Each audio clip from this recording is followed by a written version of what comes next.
आदर्श शिक्षा निकेतन high school class 9। आज हम सिविक्स का थर्ड लेसन पढ़ेंगे जिसका नाम है संविधान निर्माण।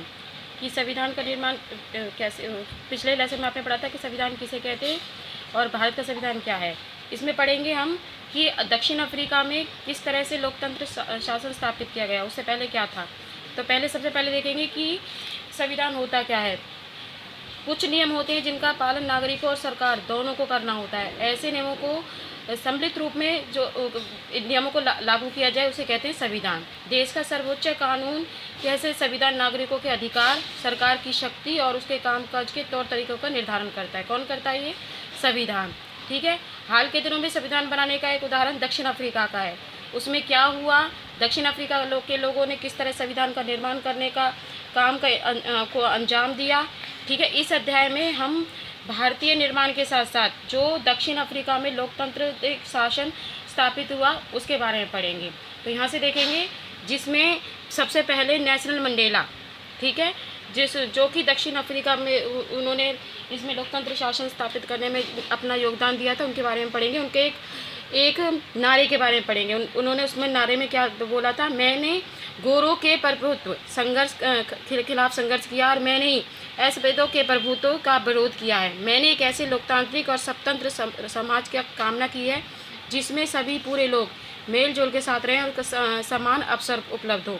मैं इसी आदर्श के साथ जीवित रहना चाहता हूँ, इसे पाना चाहता हूँ और अगर ज़रूरत पड़े तो इस आदर्श के साथ मैं जान देने को भी तैयार हूँ। ये किसने कहा था? नेल्सन मंडेला ने कहा था।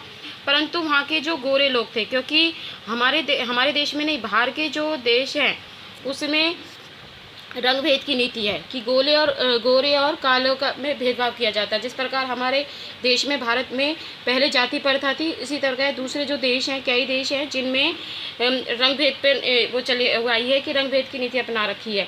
तो इसमें क्या था कि जो नेल्सन मंडेला थे वो काले उसमें थे, तो इसलिए उन्होंने ये भाषण उन लोगों के सामने दिया अपने लोगों के लिए। तो इसमें नेल्सन मंडेला का कथन था कि भाई दक्षिण अफ्रीका की गोरो सरकार ने देशद्रोह का उन पर मुकदमा चलाया और उनके साथ 1964 में उनके साथ और 7 व्यक्तियों को आजीवन कारावास की सज़ा दी गई। ठीक है। तो वो दक्षिण अफ्रीका में 28 वर्षों तक एक भयानक जेल में रहे। वो जेल थी रोवेन द्वीप में, उन्हें कैद कर लिया गया था। किसको? नेल्सन मंडेला को। उसके बाद रंग भेद के खिलाफ किस प्रकार से संघर्ष किया गया। तो इसमें यह था कि 18वीं सदी में व्यापार करने वाली यूरोप की कंपनियों ने दक्षिण अफ्रीका को उसी तरह हथियार और ज़बरदस्ती गुलाम बना दिया था जैसे भारत को। ठीक है। जैसे भारत में अंग्रेज आए थे व्यापार करने के लिए, उसी प्रकार यूरोप की कुछ कंपनियों ने दक्षिण अफ्रीका को गुलाम बना दिया था ज़बरदस्ती। तो भारत से उलट काफ़ी बड़ी संख्या में जो गोरे लोग थे वो दक्षिण अफ्रीका में बस गए। भारत से उलट काफ़ी बड़ी संख्या में जो गोरे लोग थे वो कहाँ बट गए थे? दक्षिण अफ्रीका में। और उन्होंने वहाँ के जो स्थानीय लोगों को अपने हाथों में ले लिया था, क्योंकि गुलाम बना दिया था।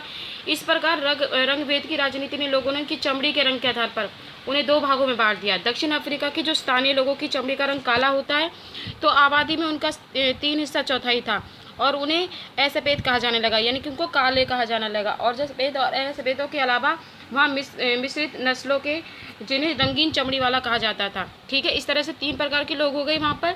भारत से गए लोग भी थे। गोरे शासक गोरों के अलावा शेष सबका छोटा नीचा मानते थे।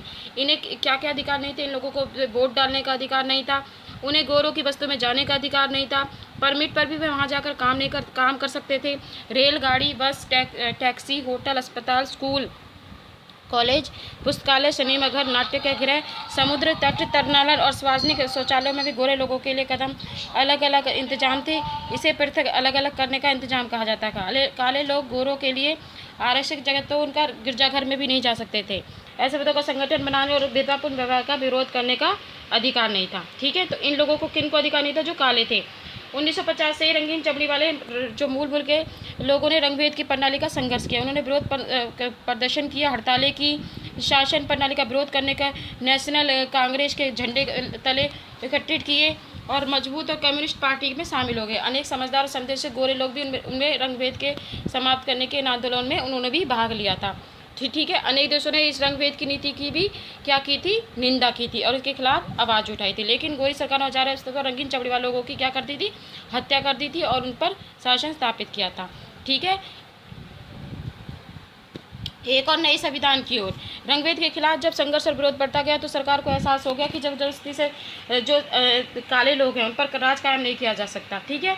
तो उन्होंने एक नीति में बदलाव शुरू कर दिया। 28 वर्षों तक जेल में कैद रहने के बाद नेल्सन मंडेला को आज़ाद कर दिया गया। आखिर 26 अप्रैल 1994 की मध्य रात्रि को दक्षिण अफ्रीका के गणराज्य को एक नया झंडा लहराया गया।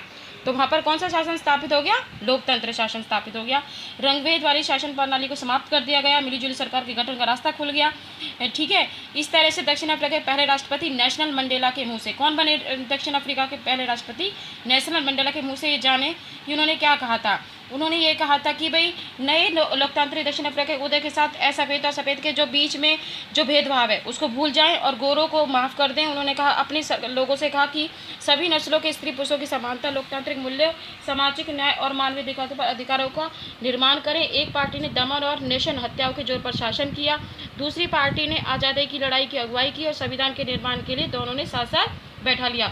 2 वर्षों तक बहस के बाद उन्होंने जो संविधान बनाया वैसा संविधान दुनिया में कभी किसी का नहीं था। इस संविधान में नागरिकों को जितने व्यापक अधिकार दिए गए उतने ही यह फैसला किया कि मुश्किल समाधान की कोशिशों को अलग किया जाए।